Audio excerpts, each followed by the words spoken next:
Good evening, everybody. I am Claire Schaefer-Duffy, and I am the Program Director at the Center for Nonviolent Solutions. Very happy to have everybody here with us tonight. We are a small nonprofit in Worcester, Massachusetts, whose mission is to build a culture of peace in the city and elsewhere.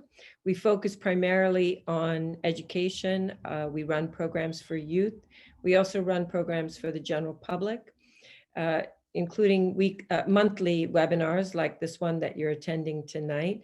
We just concluded a very successful walking tour of Worcester's peace history. We offered our last one for the 2022 season, but we may be doing that again in the spring of 2023, made possible by a grant from Worcester Arts Council. If you are not on our mailing list, please be sure to sign up. You'll find out more of the projects and initiatives that we're involved in, because in addition to these programs that we do locally, we're also partnering with Massachusetts Peace Action and U.S. Nuclear Ban, Moms Demand Action, which is working on reduction of gun violence, and other international peace organizations. So do stay in touch with us and get on our mailing list if you aren't already. I'm very pleased tonight to welcome our guest speaker, Nick Cantrell, just a wonderful person. And I'm saying that because I've worked with him. He's going to be speaking to you tonight as a financial advisor with practical knowledge and conscience and global compassion or concern for this precarious and beautiful world that we live in. Nick has worked as a financial advisor for over 10 years. He founded Green Future Wealth Management to provide holistic financial planning that is independent and deeply rooted in the values of his clients. Nick previously held financial advisory positions at Thompson Financial Management and UMass 5 College Federal Credit Union. In 2019, Nick was named to Forbes' list of America's top next-gen wealth advisors for the third year in a row, and listed among 250 advisors nationally, and the only advisor from Western Massachusetts who was selected. He is the father of 4. I recently learned that he is a bassoonist, and I have worked with Nick most specifically on nuclear disarmament efforts. And it was through Nick's brave and consistent participation that we succeeded in getting Worcester City Council to vote in support of the Back from the Brink resolution, which is a 5-point resolution that calls for putting safety locks basically on our nuclear arsenals, which is so important to do at this point, especially now with the war in Ukraine. Before I turn the mic over to Nick, I want to make an announcement about October 14th.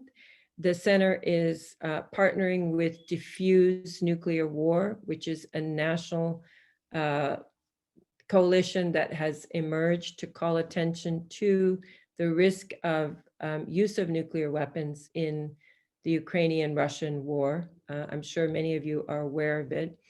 This month is the 60th anniversary of the Cuban Missile Crisis, and it is, we are at the most vulnerable point in nuclear possibility that we have ever been since that crisis. So on October 14th, all across the state of Massachusetts, people will be going at noon to the offices of their elected officials and asking that they work 100% wholeheartedly to de-escalate any possible use of nuclear weapons in the Ukrainian-Russian conflict and to work for nuclear disarmament as a policy. For those of you who live in, if you want information on who's going, there are at least 6 Massachusetts offices that have vigils and rallies planned. These rallies are Friday, October 14th at noon. But if you are in Worcester, the McGovern constituents will be thanking Representative McGovern for his bill that supports the Treaty for the Prohibition of Nuclear Weapons and calls on the United States to be a leader in nuclear disarmament efforts. So our rally will be to thank him and to encourage him to keep going. So without further ado, I'm going to pass the mic to Nick. This format is different than our traditional formats, which are 30-minute speaker and then Q&A from audience. Nick is going to be giving us a workshop. You can raise your hand throughout the presentation if there's material that you don't understand. So this is a little bit different than the way we've done it in the past. Please. Well, thank you. Yeah, thank you, Claire. And thank you to the center for having me here to speak. And thank you all of you for attending and being here to learn. Claire has been an incredible partner. I am the founder and the president of Green Future Wealth Management. We have offices here in Worcester and Northampton and Lebanon, New Hampshire. But I also serve on the board of Nuclear Ban US, and that's where Claire and I have had the opportunity to work together. And she was very kind, saying that it was my leadership, but I think that it was Claire who really stood out in front and worked really hard to get the city to adopt the Back from the Brink resolution. And as a part of that, to even go a step further and to sign on to the ICANN pledge for the ICANN Cities pledge to urge for implementation and of the UN treaty.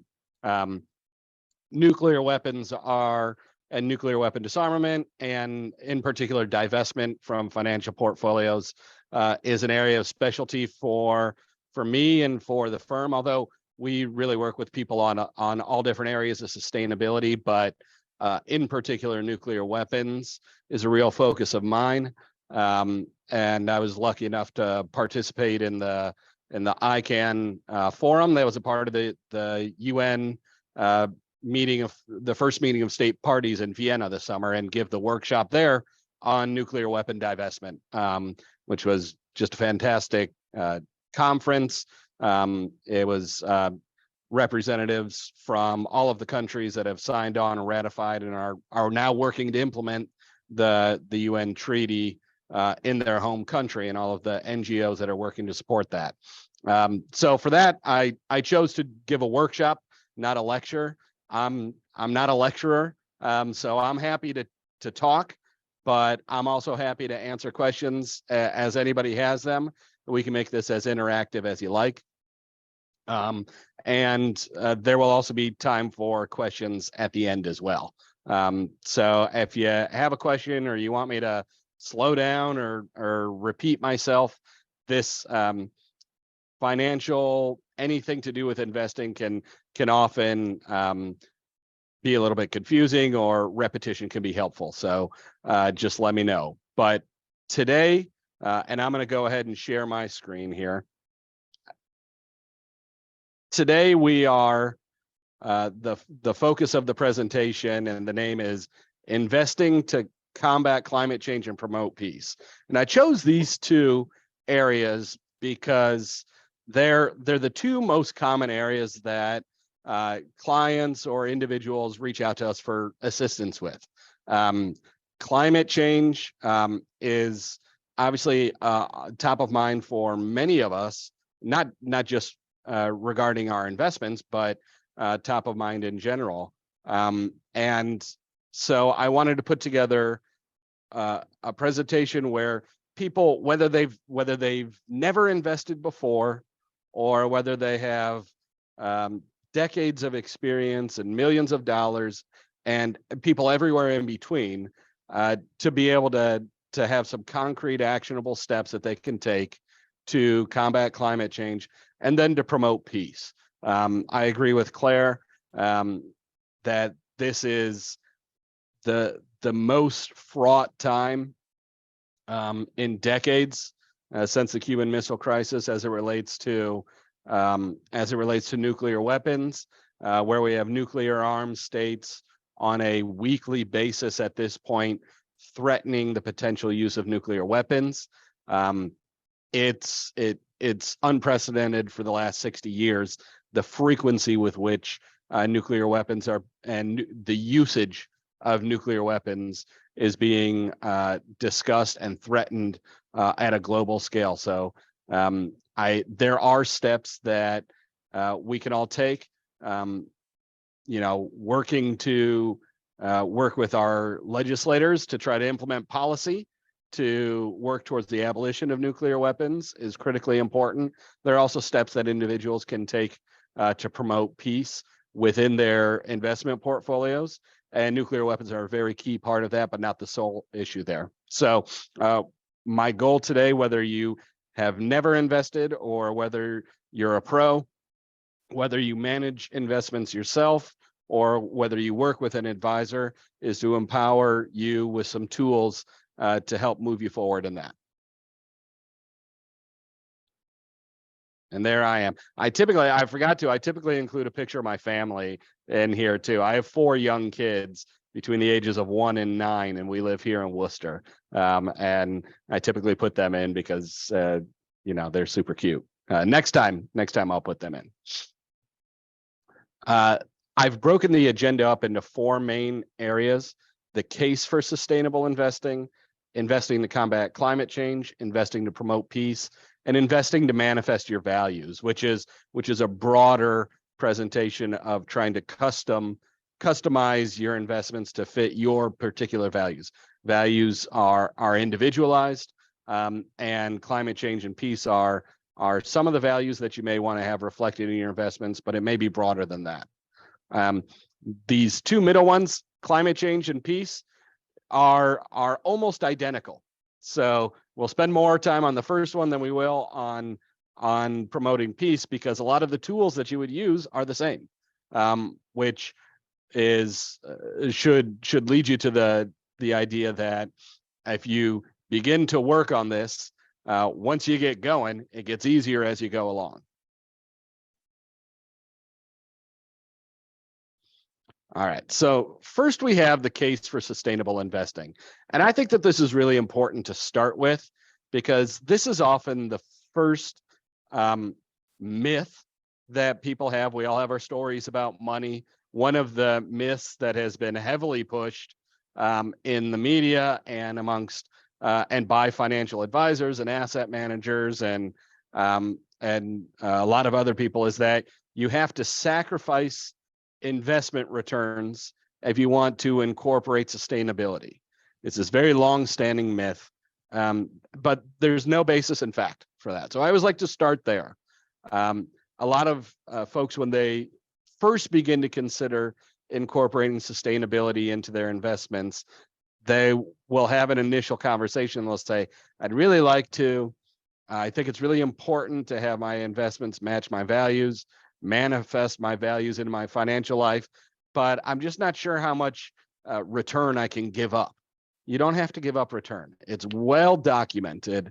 There have been over 2,000 studies on the impact of sustainability criteria, what we call ESG, or environmental, social, or governance criteria, on the financial performance of companies going back to 1970. Of those 2,000 plus studies, about 90% of them showed either a positive impact on performance or a neutral impact. So we have over 2,000 studies showing that when companies improve their sustainability, or when they score well on sustainability criteria, it has either a neutral or a positive impact on their performance. So there is no returns that you're sacrificing by choosing companies that have strong sustainability.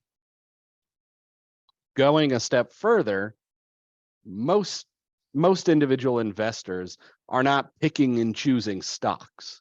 They're using mutual funds or exchange traded funds, ETFs, which are typically index funds. That's how most people in the United States invest. So you don't have to sacrifice returns to invest sustainably if that's how you're investing. If you know, and this is how people invest in their workplace plans too. You don't typically find individual stocks in a 401k. It's a mutual fund or another tool similar to a mutual fund in there. So the data on that, their recent study released over 10,000 mutual funds over a 15-year period, and they showed essentially no impact at all on performance between sustainable or traditional. So in looking out at all of the funds that are out there, they couldn't find any pluses or minuses from a return standpoint to choosing sustainable funds. And that included stock funds, it included bond funds, real estate funds, sector funds that just invest in one particular part of the economy, like say banks or technology companies. It was a very broad study, very large study, and it did not find, once again, that there's any returns that you have to sacrifice in order to invest sustainably. But what they did find in that same study was that sustainable funds lost less when the market went down. On average, about 20% less, which is a really large number. So not only do you not have to give up returns, but on average, sustainable funds lose less when the market declines. Some people, I always like to include pictures. I'm a picture person. Some people are picture people, some people are words people, but I always like to include both. This is a picture for the last 15 years of how much funds lost when the markets went down. The blue ones are the traditional funds and the green ones are the sustainable funds. So what this means is that every year over a 15-year period, the traditional funds lost more when the market went down than the sustainable ones did. So Cliff Notes version, if we're looking at bullet points, it doesn't seem to have any impact on your performance, how much money you make, what your returns are, whether you're a sustainable investor or not over the long haul. And if you choose to invest sustainably, then odds are you will lose on average 20% less when the market goes down. So there's a lot of numbers involved in the initial conversation we just had, but I always like to start out there because every time we have a conversation about this, whether it's with an individual client or whether it's a presentation or anything like that, if we don't address this long-standing myth that you'll make less money if you invest sustainably, then a lot of times I think it prohibits people from really focusing on the positives and the potential that they have as sustainable investors, because in the back of their mind, they're thinking, yeah, but I'm not sure I have enough money to be able to give up the returns for investing sustainably. There are no returns to give up.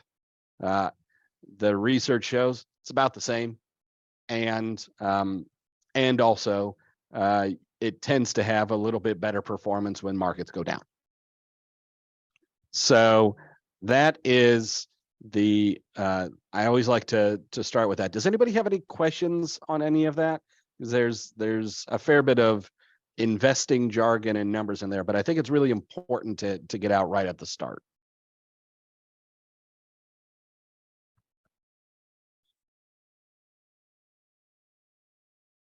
All right, I'm going to go ahead and go on that if people don't. But if you do, just raise your hand, and we'll be happy to take some questions there. So moving on to climate change.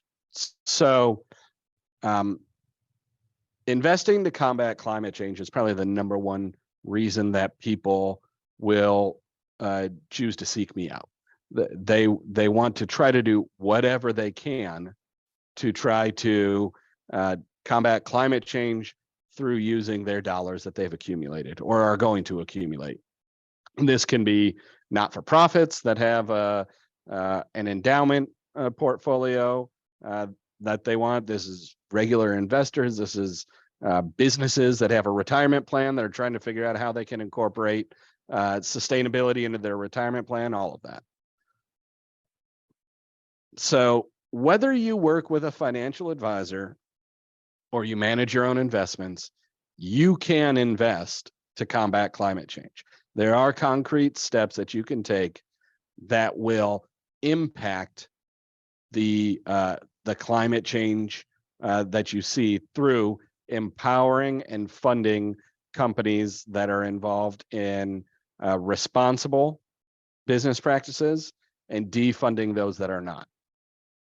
The first tool that I'm going to give to all of you is this is probably the best tool. It's the number one that I recommend for do-it-yourself investors, but it's also the number one tool that I recommend for individuals who already have an advisor and are trying to nudge your advisor along to incorporate your views on sustainability.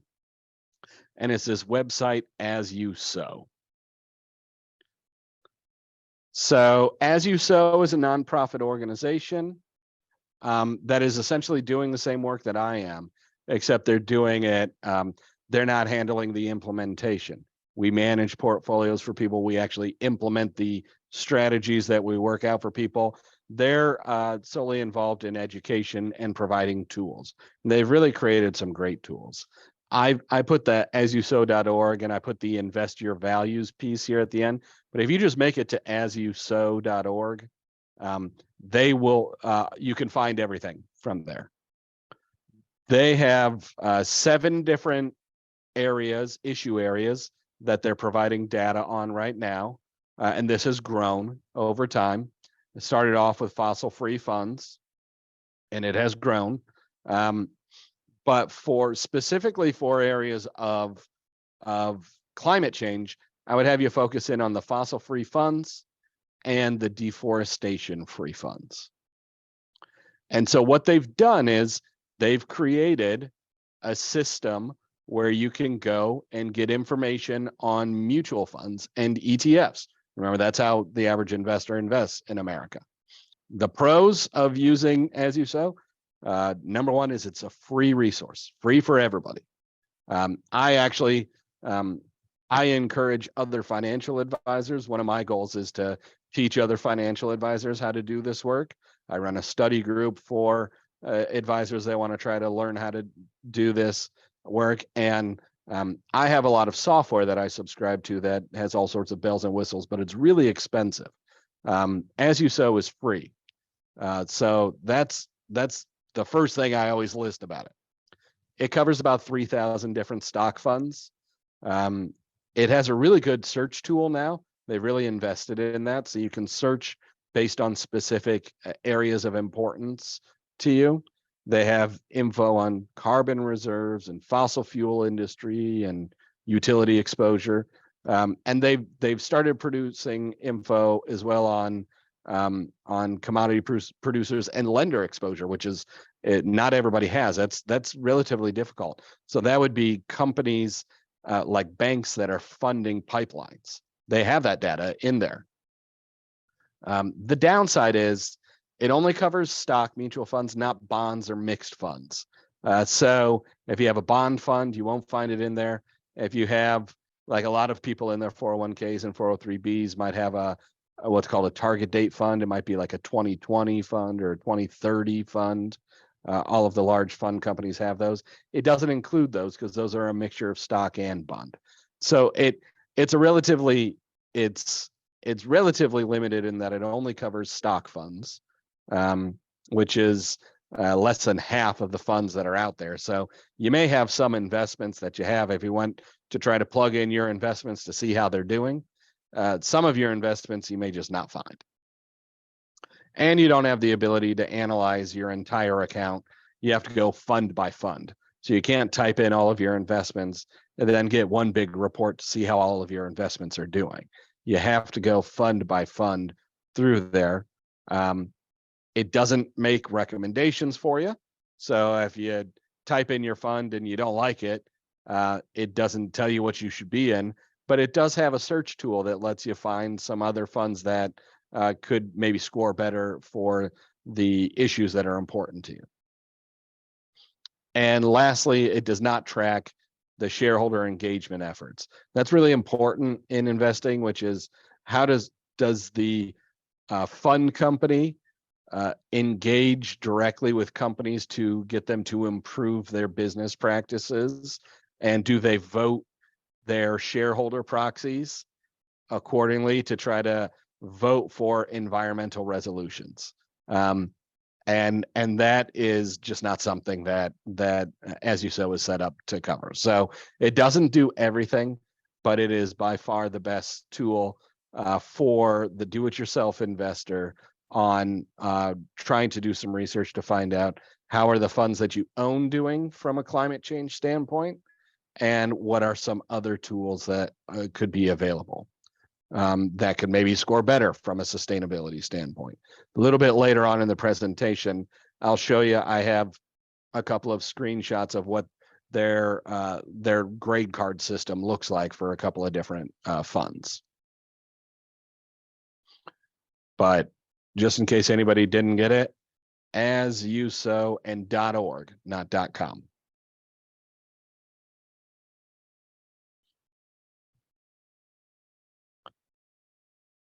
For those who are not doing this all by themselves and who are working with a financial advisor, I still think that As You Sow is a great resource for you, because if you find that your advisor maybe doesn't have a deep knowledge base about sustainability, most do not. Only about 10% of financial advisors are even offering sustainable investment options to their clients. So that means 90% aren't. Most are not aware of how to structure portfolios. You can, or even what tools are available. You can use As You Sow to get a list of funds that score well on, say, carbon intensity or deforestation, and those would be improvements from a climate change standpoint. So you can provide that information to your advisor and say, hey, what we have today didn't score well, but here's a list of other options that do. I'd like you to look at incorporating some of these. The other good resource for folks who work with a financial advisor who would like to is ussif.org. USSIF is an organization for folks like me, for sustainable investment people. And they have a free directory of advisors where you can search for advisors that focus on sustainable investing. And they also have a lot of information on sustainable investing options. They also have like a search tool where you can search for some sustainable investing options. And they have some good educational pieces on how to incorporate sustainability into your investments. So a really great resource for education as well too. This last one down here, sorry, the web address is so long here. But I did want to provide it there. If you're working with a financial advisor, or you'd like to, you're having a hard time finding one at USSIF that's in your area or that you think would be a good fit, you could search for people who have this advisor designation. They have these letters after the name. It's CSRIC. Standards for Chartered SRI Counselor or Chartered Socially Responsible Investing Counselor. I have that designation. There's not a ton of us. There's less than 1,000 nationwide. There's about 800, give or take. But if you can find someone with that, then it's pretty much guaranteed that they know how to incorporate sustainability into investment portfolios, because that's the only thing that designation covers. And it's coursework, it's testing, and it's a pretty comprehensive program. So if you want to find someone who really focuses on that, if you find someone who has the CSRIC designation, it's pretty likely that sustainable investing is going to be their focus.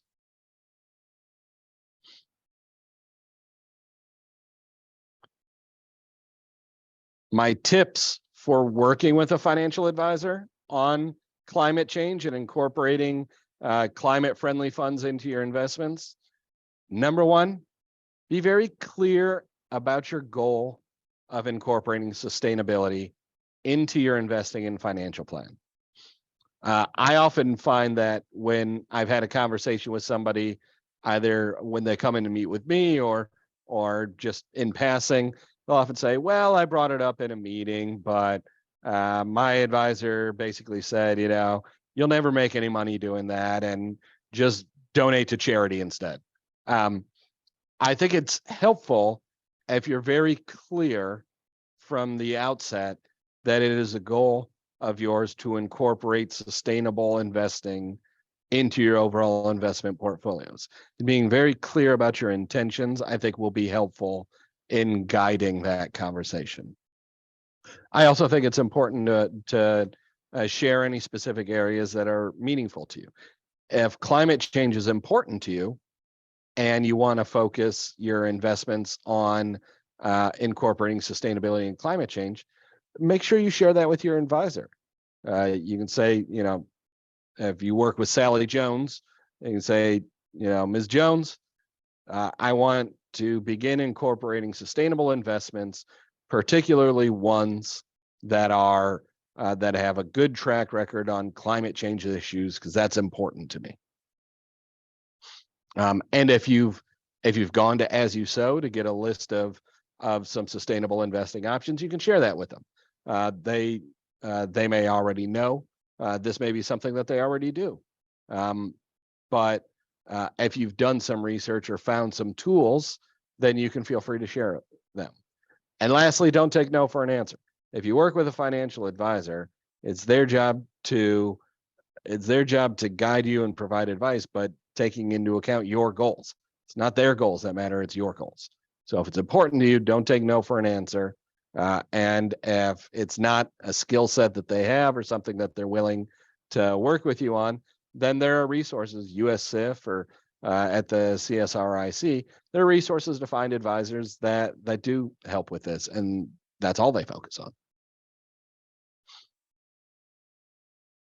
Any questions? Okay, I'm going to plow ahead then. All right, so investing to promote peace, and this is there are a lot of different components that go into promoting peace. When whether you're managing by yourself or you're working with an advisor, you can invest to promote peace. I would direct you to As You Sow, but instead of using the fossil-free funds or the deforestation-free funds, I would push you towards the gun-free funds and the weapons-free funds. And As You Sow does treat them distinctly, because there are essentially just different companies involved in it, and different funds treat the issues differently.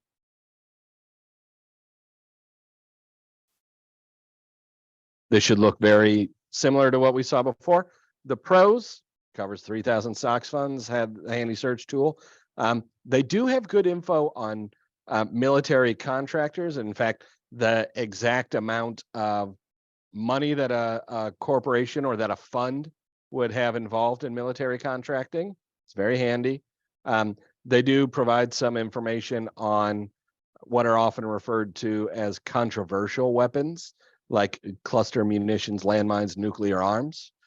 So they'll have specific flags for those within there, which is really important. They'll include information on gun manufacturers and actually on gun retailers as well. And a lot of data sources will have it on gun manufacturers, but not the retailers. So it's pretty comprehensive what they provide in these two areas. The cons are the same from the climate standpoint. Not every fund is in there. Roughly about a third of the overall funds are in there. So 2/3 aren't, not great. But what they do have data on is pretty good. Doesn't make recommendations and doesn't track shareholder engagement. But it is still, for this area, for investing for peace, if you're going to be managing your own investments, or managing the sustainability portion of it yourself if you're working with an advisor, because they don't do that work. This will be your best friend as you sow.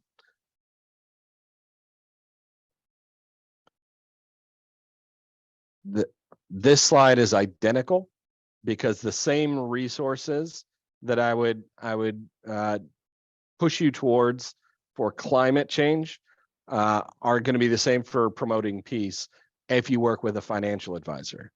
As you sow for research, US CIF for research, and also for finding advisors that specialize in this, and seeking out someone with the CSRIC designation to find someone who you know has completed specific coursework in integrating sustainability into investment portfolios. Those are going to be your best options. This is also a duplicate. And I sort of thought about, are people going to be irritated that I have duplicate slides in there? Then I decided to keep them in for a reason. And it's because I wanted to make the point that it is often the case, we tend to focus a lot on sustainability as either climate change or deforestation or promoting peace within your portfolio, or divesting, plastics in the ocean, or companies that are, that are disclosing which money they're giving to politicians. Where in general, all of these issues tend to sort of meld together. And so the processes and the tools that you use for one area of focus can very easily carry over to another.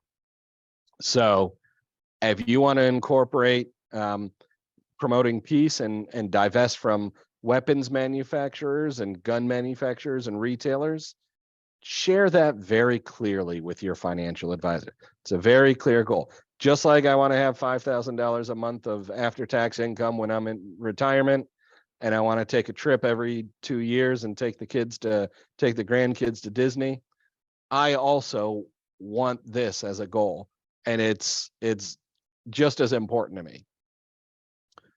And you can say, I just went to a presentation by this guy who told me that there's all sorts of research that there's no difference in the returns. So you can't tell me that I won't make any money, because that's just not true. Share that it's important. Share the specific areas that are important to you, if you know what those areas are. And if you have any resources, share those too, because odds are your current advisor doesn't know much more about it than you may. And in fact, you may be the expert in the room after going to today's meeting. And don't take no for an answer. You're the client.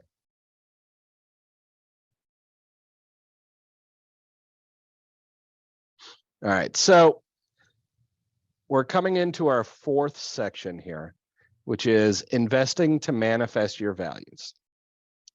And I wanted to include this here because this is how I describe the work that we do. I describe the work that we do as helping clients manifest their values. So whether you're managing your own investments with another advisor or a client of ours, it is possible to customize your investments based on what matters to you.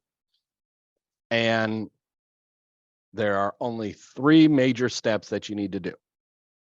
The first is you need to figure out what matters to you. Most people come in and when they're starting out, they know they don't want to own the bad guys. They know they want to own a bunch of the good guys. And other than that, they haven't quite figured it out. And that's fine. That's where 90+% of people are. So we have this handy dandy quiz that helps people prioritize. And I included a QR code on here if you want to, and I'm going to have it on the last slide in the presentation too, when we're doing question and answer. So if you don't have a chance to now, it's fine, but you can scan this with your phone. Just put the camera on and point the camera at it, and it will take you directly to our quiz. It doesn't have anything to do with money. You have to don't have to put in how much money you have or anything like that.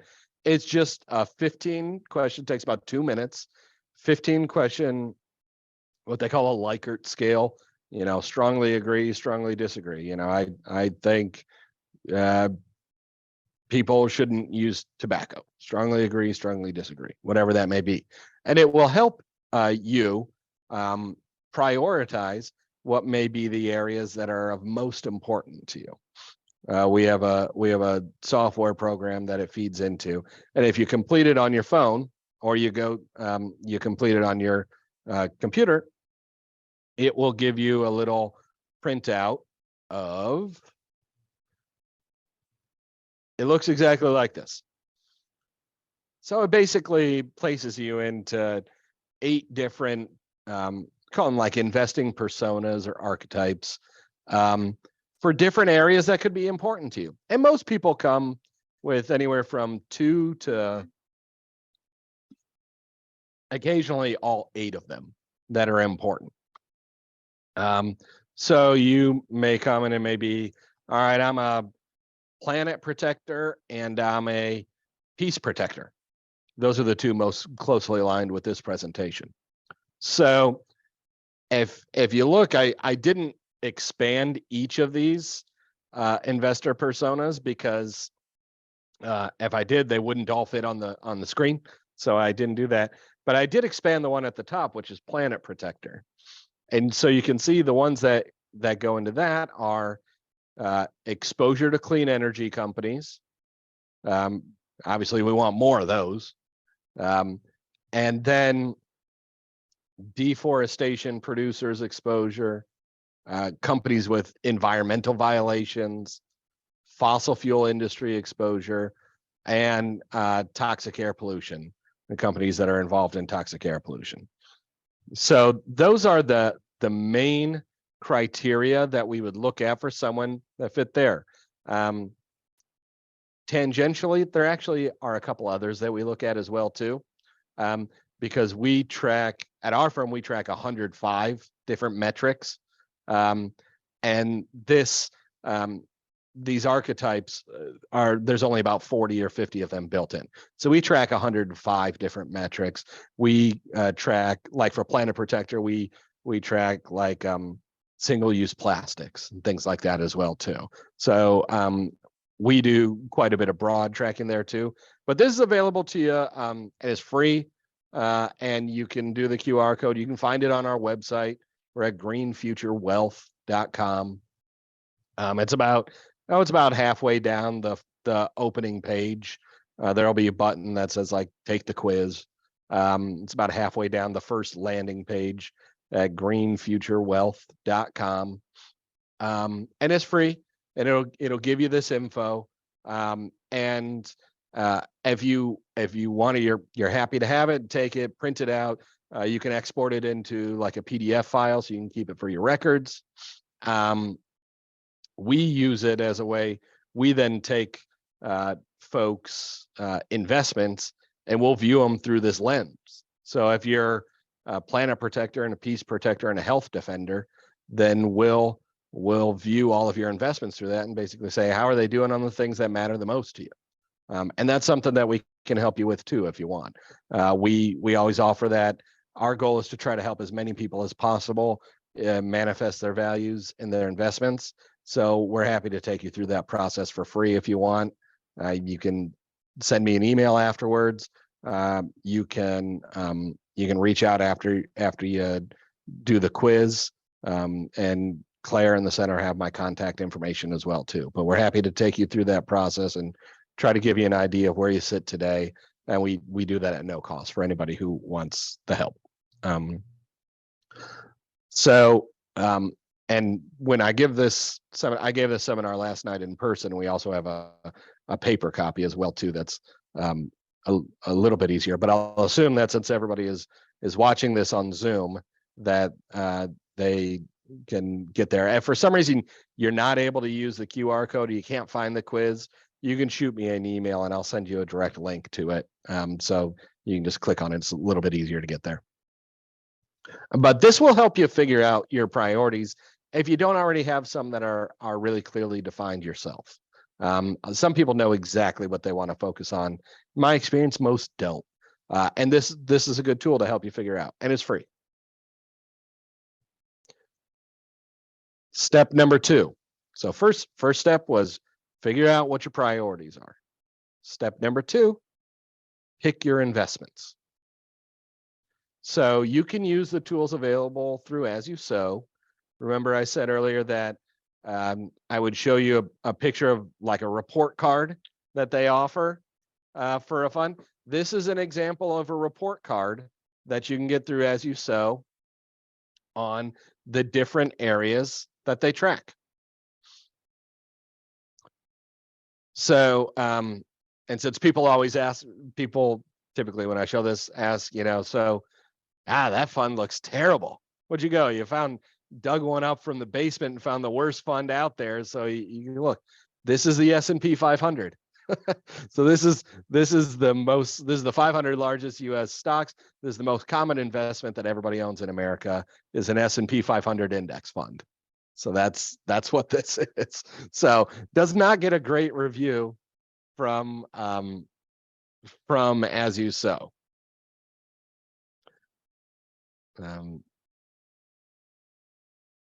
So if you're doing this work yourself, As You Sow is a tremendous tool because you can use their search tool and say, I really want to focus in on environmental issues, fossil fuels, deforestation.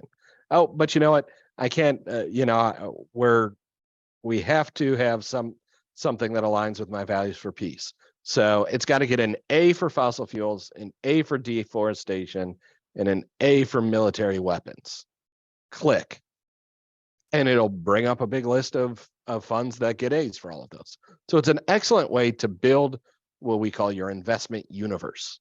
And honestly, if this tool didn't exist 5 years ago, and the fact that it's available to everybody for free, I think is remarkable. We pay, ours has all sorts of bells and whistles, and we track over 100 different things through it. But we spend thousands of dollars a month on software. And this is the fact that you can get this sophisticated a tool with all of this info and get it for free, I think is great. So I would encourage you to use that there. If you're working with an advisor, have them pick the investments. That's what they're doing. So you don't have to pick the investments if you're working with an advisor. That's their job.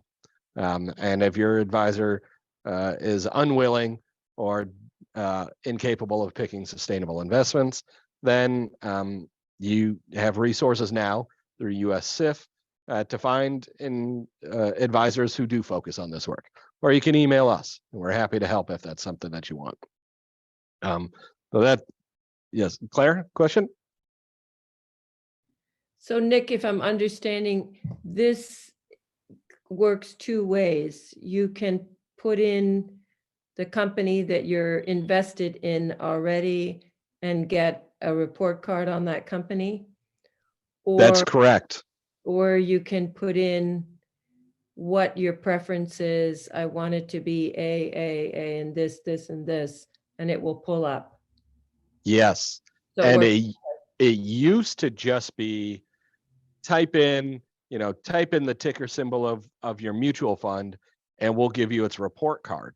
Now they have built out the search capability so that you can search by funds that do a good job of whatever's important to you. And that even that search capability didn't exist. I don't even think it existed 2 years ago, but it's really made it a lot easier for folks who want to do this work and do it themselves, or even advisors. Like I said, I run a study group for advisors to try to teach other advisors how to do this, just as a way to give back, and once again to try to increase the amount of people that are investing sustainably.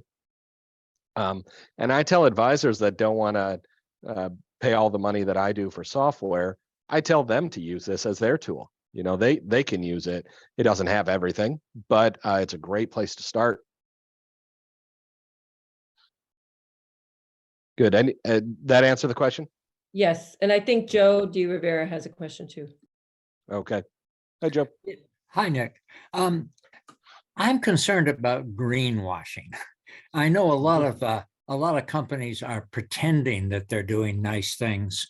How good are these measurements? How objective are they? And how much can they be thrown off by the public relations of a company? Yeah, so I will say, as you sow is better than most. There are a lot of free tools now that are available online, but I haven't directed you to any of the other ones because I think greenwashing is rampant there. One of the reasons I like As You Sow is because a good portion of their data, not all of it, but a good portion of their data comes from third-party sources, not the mutual fund companies themselves. I share your concerns, Joe, about greenwashing. It is a big pet peeve of mine. And so the software that I use, 100% of the data for all 105 different sustainability metrics, all of it comes from third-party sources, essentially because I don't trust the data that's coming from the companies themselves. So when we're looking at issues like military weapons, we're using the work that my friend Susie Snyder did at PAX over in the Netherlands, and she's analyzed. She goes in and analyzes the contracts themselves, the government contracts, to analyze who is actually getting the specific parts of each manufacturing contract for each weapon. So I share your concerns. I think it's a big problem. I think that the regulation has not caught up to it.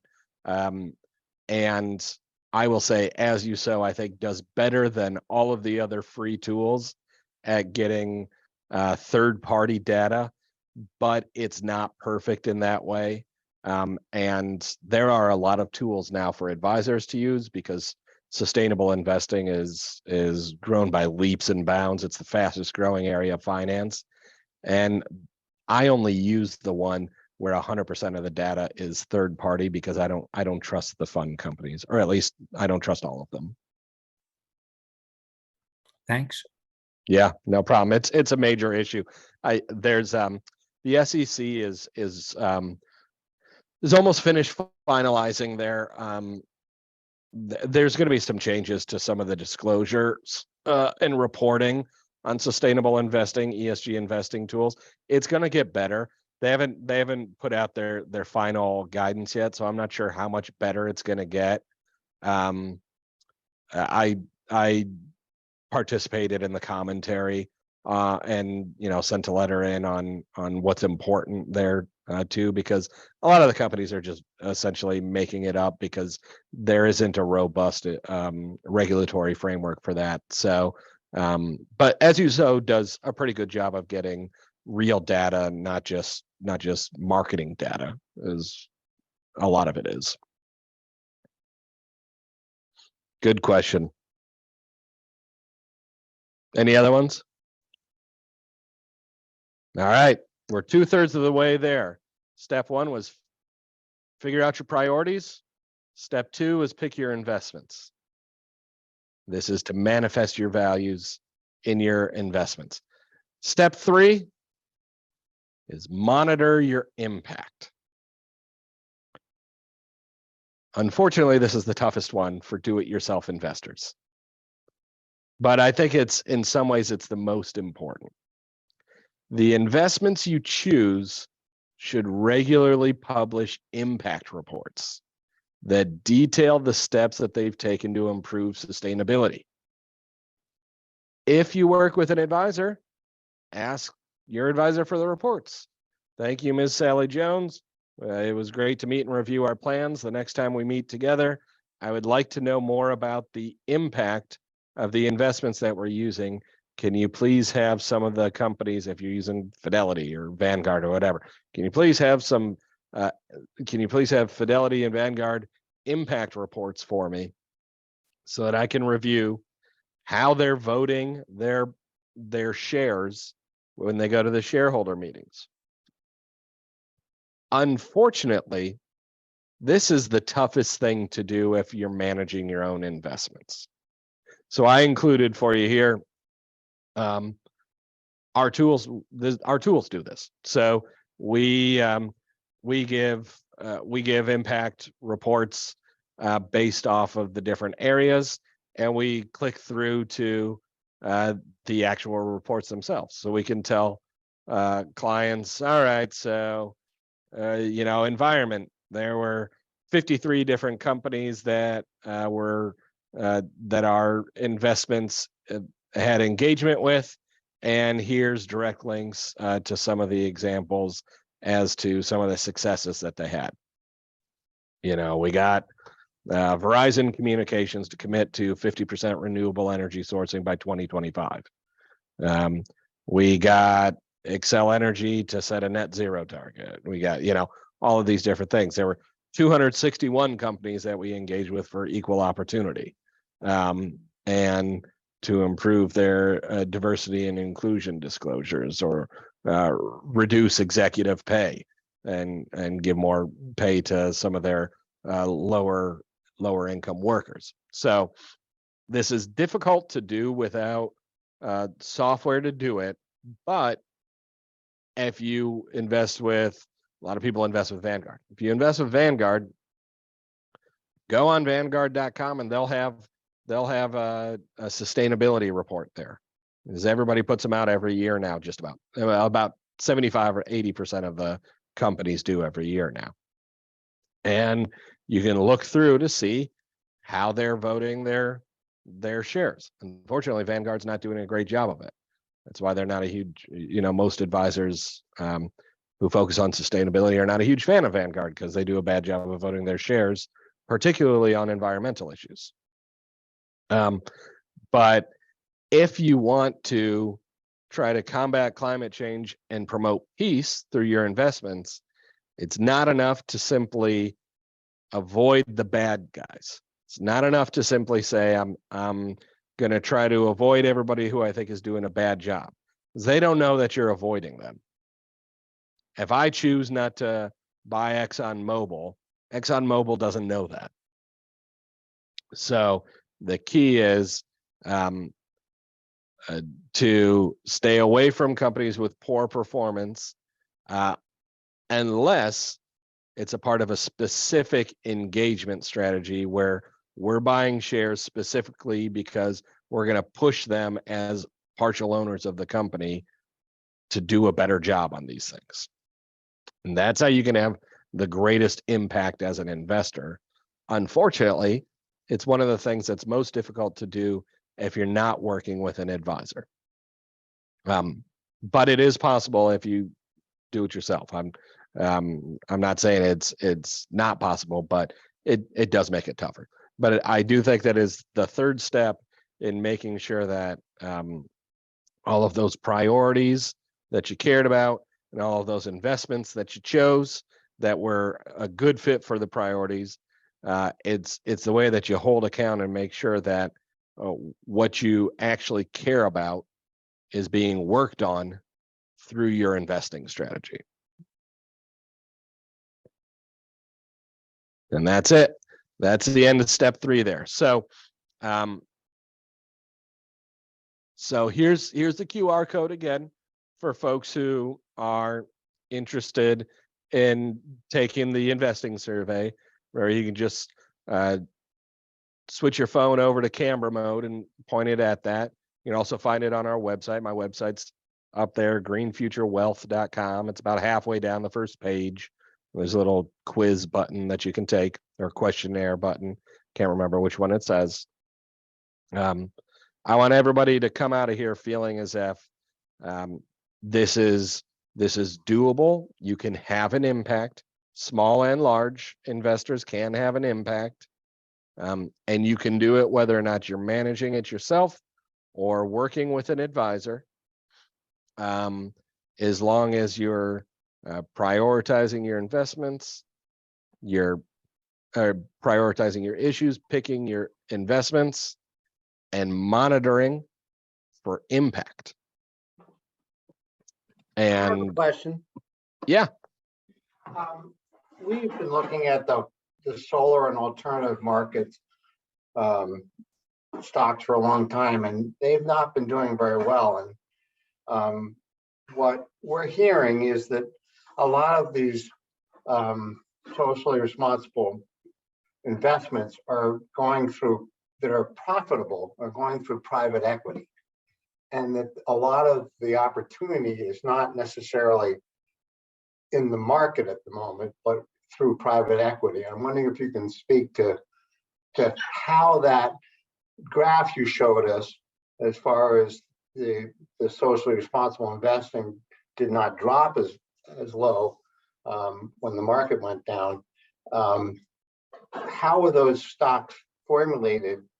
And do you agree that private equity, i.e. the very wealthy, are the ones who are really profiting off of profitable companies at the moment? I mean, it's true that more companies are private and staying in the private markets than are public. Than say maybe 10 years or 15 years ago. Companies are staying private longer before they go public. But that's sort of that's a separate idea to the idea that there are many companies with strong sustainability scores that you can invest in the public markets. And that particular graphic that I'd shown you was based off of almost 11,000 mutual funds and ETFs. There are hundreds of sustainable mutual funds and exchange traded funds out there. So there's never been more options for someone who wants to invest sustainably. There's probably 5 times as many sustainable mutual funds and sustainable exchange traded funds than there used to be. Specific stocks of solar companies or alternative companies, specific stocks are tricky. They don't tend to always move with the market. They tend to move based off of the fundamentals of that particular company. And companies, the market can be doing great and company can go out of business because it's just one company. It could be they had poor management, or it could be that they had a deal fall through. So it's one of the reasons that the majority of investors choose to invest in mutual funds and ETFs. So I think that a lot of money, I think private equity has made a lot of money off of alternative energy companies, and has made a lot of money out of a lot of industries, made a lot of money out of cannabis industries and a lot of other sort of early stage industries. But if your goal is to just invest sustainably across your investment accounts, there are tons of tools that you can use for that. Okay.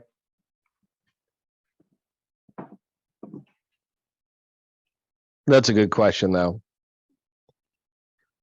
Good. Any other questions? Yeah, Joe has one. Oh, okay. Hey, Joe. Yeah, hi, Nick. You mentioned how it is hard to monitor your impact unless you have a financial advisor. And you mentioned Vanguard does a terrible job. And I think you Yeah. said that as you sow, that's one thing they don't provide, right? So Yeah, they don't provide any reporting on monitoring for impact. So what you really have to do is you have to go to each fund company that you're using. If you're using all Vanguard or all BlackRock or all Fidelity, or let's say you're using Vanguard, BlackRock, and Fidelity, you have to go to Vanguard's website or call up their investor relations and request a copy of their sustainability report. Then you have to put down the phone and you have to call up BlackRock, and then you have to put down the phone. You have to call up the next one, or you have to go to all of their websites and find it, and you have to dig through the data yourself. It's the most difficult part if you're managing yourself. I think it's important because it's how we make sure that that we're actually having the impact that we're focused on. But without some specialized tools like the kind that we have, it does require a little bit of legwork. But it sounds like with your tools, you could make a list for us. Now, so it's interesting because it's built into the software, so it really is because our tool will take a look at not only the fund manager, but we'll take a look at the individual companies that the fund owns themselves to see how they might be improving their own performance as well too. It's not as clean as just making a list. Plus, there are a couple hundred different fund companies out there too. I mean, I can certainly give you, an idea. I'm trying to think here. Who maintains a list? There's a company that puts out a, I can't remember who it is. There's an organization that puts out a report every year that does put sort of a list like that together on how did companies vote their proxies. It might be the Interfaith Center on Corporate Responsibility, actually. They might put together an annual report every year on how the big fund managers are actually voting their proxies. Earthquaker Action Team has a major action that they're doing right now. They've partnered up with Sunrise Group, which is Bill McKibben's group, targeting Vanguard specifically on their proxy voting. So they're trying to make, I mean, they're trying to get press and make it at a national level and everything, but they're specifically targeting, and they're targeting BlackRock too. Those are the two that they're targeting, and they're targeting specifically on how they're voting their shares at shareholder meetings too. So I do think that it's getting out there a little bit, and we're starting to see some action against some of the largest fund managers. But it's not info that's easy to get your hands on at the moment unless you do a little bit of legwork or have specialized tools. Nick, If after we look at what you've given us, we want to contact you, Nick, what's the best way to do that? You can shoot me an email it's just nick@greenfuturewealth.com. I've got my info on the screen here right now. You can also give me a call on that's my office line here.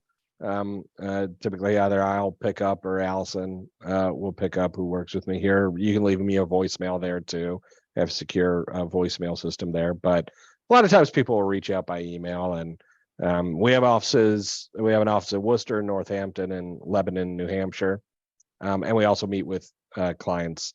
A lot of our clients just meet virtually too, throughout the country. So it's whatever people prefer. But yeah, happy to chat with anyone if they want to see how their stuff's doing or just learn more, talk through what your options are. Feel free to reach out. That's why we're here. Also, we're going to send a recording of this workshop to everybody who participated, so you can review it again for, at your pace. I'm wondering, Nick, if you could either email Rochelle or myself, or put in the chat box what the groups you just identified as the ones that are monitoring impact, that if a lay person wants some interpretation. You mentioned Bill McKibben, but can you put the name of the group and then the interfaith group? Yeah, I can try to do that. Interfaith was a guess. The Interfaith Center for Corporate Responsibility, that was sort of a guess that they might be doing that work. If you figure it out, we'll add it to when we send out the recording, then we'll add those two resources with the recording. Yeah, no problem. I'd be happy to. I probably have last year's report somewhere. So, Nick and Claire, I've got some other questions that that won't be of interest to everybody, but could be of interest to some. And I don't know what time is like, whether Nick's got to go or whether everyone's got to go. Well, Joe, how about if we give an open floor for a few more minutes, because we're at about 8:15, if that's all right, Nick. So Sure. does Sure, yeah. anybody, anyone have questions that related to the presentation that Nick gave, which was just wonderful? You're getting very strong reviews from Samantha Smith and Mary O'Brien here in the chat box. Oh, thank you. Are there others who had questions? I can't see all the screen. So maybe if you're able to stop sharing, then I can go back to gallery view Oh, yeah. Yep, sure. No problem. Let me and stop share here. see if, okay, great. So anyone with questions for Nick before we formally close? And then Joe, if you want to stay on, you're most welcome to. All right, well, thank you so much, everybody. So a second or third reminder, Friday at noon on Worcester Street across from Via Restaurant, which is Shrewsbury. The center will be rallying at the office of Representative Joe McGovern to call attention to the risk of nuclear war to our elected officials. Specifically with Representative McGovern, we'll be thanking him for his bill, I think it's 1186, which calls for supporting the Treaty for the Prohibition of Nuclear Weapons and also for having the US be a leader in nuclear disarmament. We will be in conjunction with the other 5 rallies that are happening around the state, be sending a letter to McGovern's aide to come out and receive, this is a statement, a common statement that's being submitted. And the central organizing group is Diffuse Nuclear War. So all are welcome. We have information about that, I think, on our Facebook page. And also, if you got our newsletter, there'll be details on that rally. And we had a very vigorous discussion about the war in Ukraine in September. And since that meeting, we've received information the center has from the Fellowship of Reconciliation about European and US efforts to support Russian, Belarusian, and Ukrainian war objectors. The news has reported that up to 500,000 Russians have exited the country since Putin's conscription in late September. And there is an appeal to the Biden administration to grant asylum to these European war objectors.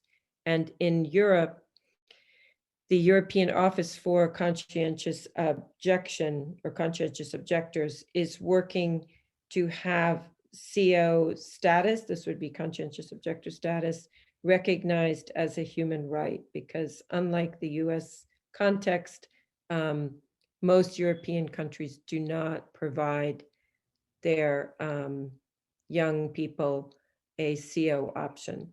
Certainly Russia does not, and Belarus and Ukraine do not. So please look at our email, our e-letter. We had a text that you can use. I just called the comment line this afternoon. Please call the Biden administration and keep your eye on that. It's one positive development in the Ukrainian-Russian war. All right, thank you as always, and we hope to see everybody in November at our next webinar.